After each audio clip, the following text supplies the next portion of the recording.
Pour Daniel et son équipe, le temps presse dans quelques heures. Ce lanceur d'adoption partira en effet pour une aventure hors du commun. Et à l'heure du chargement, chaque détail a son importance. La nourriture pour l'équipe? Non, ça c'est pour toi. Ah, c'est pour moi. Ça c'est ton ravitaillement à toi. Ici c'est le café pour l'équipe. Oui. Les boissons pour l'équipe sont dans la douche. Oui. Et le frigo évidemment avec... Le frigo, faudrait peut-être le tester. Cette année, Daniel Van den Doel en sera déjà à sa 12e participation à la célèbre épreuve.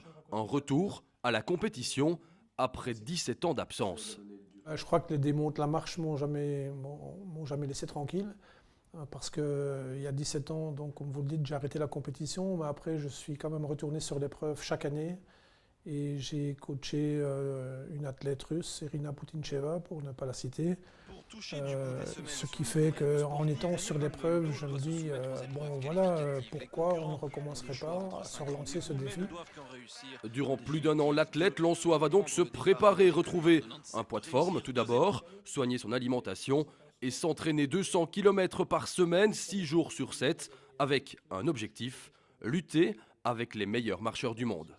Oui, c'est un ensemble, donc c'est comme je viens de le dire, c'est une épreuve de 3 jours et 3 nuits, donc il y a de l'entraînement. Donc l'entraînement c'est 6 jours sur 7, c'est 200 km par semaine, c'est 800 km par mois, c'est énorme. Donc tout ça évidemment demande une alimentation bien précise. C'est un sport individuel et en même temps collectif parce que toute la famille doit vivre de la même façon. Donc l'alimentation de tous les jours quotidienne est assez réglementée aussi. C'est aussi un sport d'équipe parce qu'on ne part pas tout seul à Paris-Colmar, on part avec 12 personnes, moi je vais partir avec 12. Donc ce sont des gens qui prennent déjà sur leur congé pour vous faire plaisir. Ce sont des habitués qui connaissent l'épreuve. Donc partir tout seul, je crois qu'on prend la première à droite et on va se coucher. Hein. Les chauffeurs, eux, il y en a 2 qui vont s'alterner pendant 3 jours et 3 nuits, donc une mission fort importante, parce que le camping-car, il roule toujours, donc il suit à ma vitesse, donc il ne faut pas qu'il me rentre dedans, il ne faut pas qu'il y ait trop d'à-coups non plus, parce qu'on cuisine toujours, donc ce qu'il faut, c'est que les casseroles doivent rester à bord. Voilà, donc il y a une très très grande maîtrise de chacune des personnes, que ce soit au niveau conduite, que ce soit au niveau alimentaire, que ce soit au niveau discipline. Si quelqu'un par exemple dort, il faut essayer de faire le moins de bruit possible. Mais je veux dire, tout ça se déplace en continu pendant 3 jours et 3 nuits.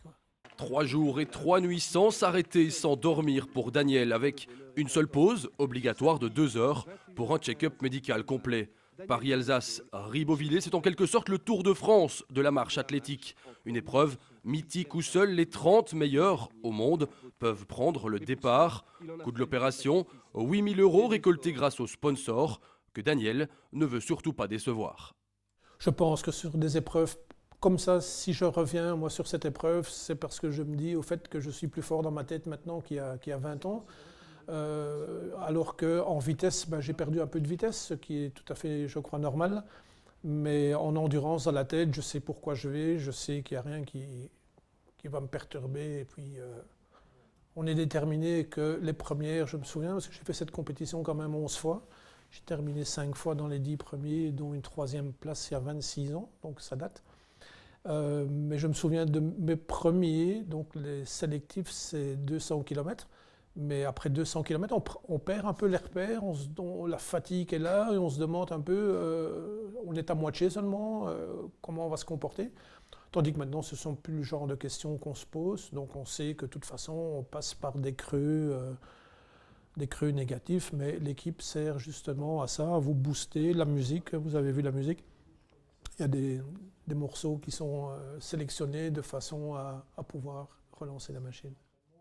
L'arrivée est prévue samedi à Ribeauvillé en Alsace, après l'escalade notamment du col du Bonhomme. Un défi presque surhumain que Daniel est bien décidé à relever.